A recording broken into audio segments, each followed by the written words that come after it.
Yo guys, Vision here, bringing you some more Call of Duty Black Ops 6 content. In today's video, I wanted to share some of the Nuke gameplay that I got way back at the start of the game with me getting a nuke on Nuketown. Ironic, right? So on that note, let's get right into it. Now, this clip was captured back in 2024 December, back when playing Black Ops 6 pubs was actually really fun and in its prime, before we all got tired of the maps or bored of the game. Something I always grind for in COD is the master camos, which you can see here on my weapon. And basically, once I managed to obtain Dark Matter on pubs, Nebula in zombies, and Abyss in Warzone when it came out for Area 99, my next objective that I set for myself in Black Ops 6 was to try and get a nuke with every single weapon at the time in the game, which was something that was going to be very challenging, but I was already off to a good start, and I'm always up for that challenge. I managed to get basically 2 nukes before this point with the KSV and C9, and then when I tried using the AEK, which at the time was absolutely broken, especially with the rapid fire, and this nuke idea was basically out to try and keep me motivated in playing the game, which I was definitely sort of ahead of and really enjoying, and I definitely started sweating this game too hard from the start of the game and needed something to keep my eye on and something to stop playing outside of the game in itself. I needed some sort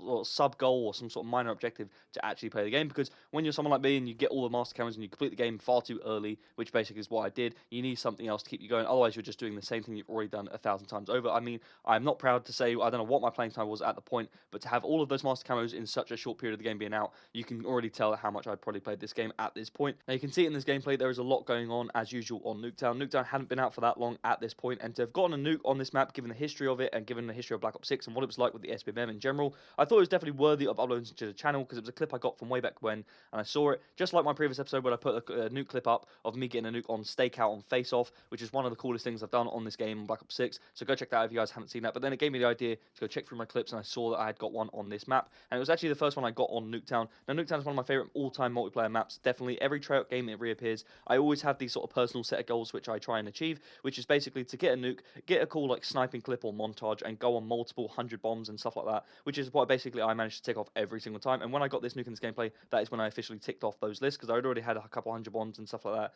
And this wasn't the only nuke I got on this map eventually in Black Ops 6, but I believe it was definitely the first. And I think by this point I'd already got one on the subsonic map, and I think it was the Babylon map as well with the KSV and the C9. Now I think Black Ops 6 as a whole was a good game, like nothing special about it as such, but I think it was largely due to the maps being so poor as to why it died out. Don't get me wrong, there was at least like 5, maybe 6 or 7 good maps that I enjoyed, like Babylon, Subsonic, Skyline, Payback, etc. But overall I think we need more, and I think the game just died out very early, at least pubs did, because of this. Like, I did enjoy it though for the most part. As you can see, I got all of the master cameras, as I said, and I still play Warzone, and the gunplay is fun. So I'm not going to say I hate the game or anything like that, because that's too far-fetched. I think the game does need some respect, but it just wasn't what we all thought it was, and I think that's just because of the bar that Treyarch have set so high. I mean, my favorite games of all time are Black Ops 3, Black Ops 2, and probably like Black Ops 4 and Black Ops 1, which I'm very biased towards Treyarch games. I think Modern Warfare 2 is up there, of course, which I know people are going to go crazy about hearing that MW2 isn't in the top 3 or whatever, but for me, it just isn't. I played every single COD from the start of the basically ever. I've played since COD 2, and I played multiplayer from COD 4. Like, I've played every COD, and I think sort of this COD in itself definitely could have done better. And I mean, even like if you think of Cold War that came out a couple of years ago, I really liked it, and I know a lot of the community kind of did as well.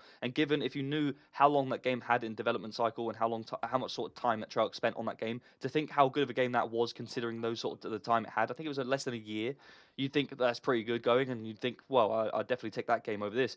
And that's kind of how I think a lot of people perceive this game. They sort of compare it to the most recent version and think that this wasn't as good, and they had 4 years to develop this game, which in all you can then sort of see, and how you can argue that this game definitely should have done more and been better, especially like I said, the maps, because for the most part it's kind of disappointing that the best maps of this game weren't really the actual core Black Ops 6 maps itself. I mean, Face Off itself was really fun, like the stakeout maps, they were really cool, but for the most part the only good maps about this game were the ones they brought back. For the most part, the actual maps they brought out from launch weren't that great and weren't received that well from the community, especially for myself, especially playing at a competitive level. This is kind of how I sort of perceive maps. For the most part, playing pubs, I definitely had some cool maps in there, like I've already named them. They were really fun for pubs, but for the most part, none of them are on the competitive playlist. And playing the game at the high level, they need to do better, and I think tune the games and the maps more to that standard for some part. I mean, you have 16 maps at launch. Some of those maps need to be better competitively, otherwise the game's just going to die out. Because the game and the community has got to that level now where people want to play the game at that level. And like S&D, for example, the S&D on this game was just whack. There was not really much going on from the start. I remember trying to play some S&D at the start. It just didn't feel the same. It never was the same, and the maps, like I said, did not flow the same way.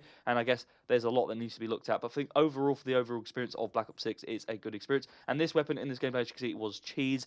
Like, I'm not proud to say that I got Nuke with this weapon, but part of the series was to get it with every weapon, so I had to use them at some point. But I do know that this gun was absolutely broken at the time, and If you're a higher skill player, you definitely should have been able to drop one with this weapon if you played like I am playing. Like you're just literally feeding your teammates into spawn and you're spawn trapping them. Like that is, I guess, how you get a nuke. For the most part, in my lobbies at the SBMM level that I'm at, you don't get a nuke running around just sweating your nuts off playing against people at your own level because that's just not how it works.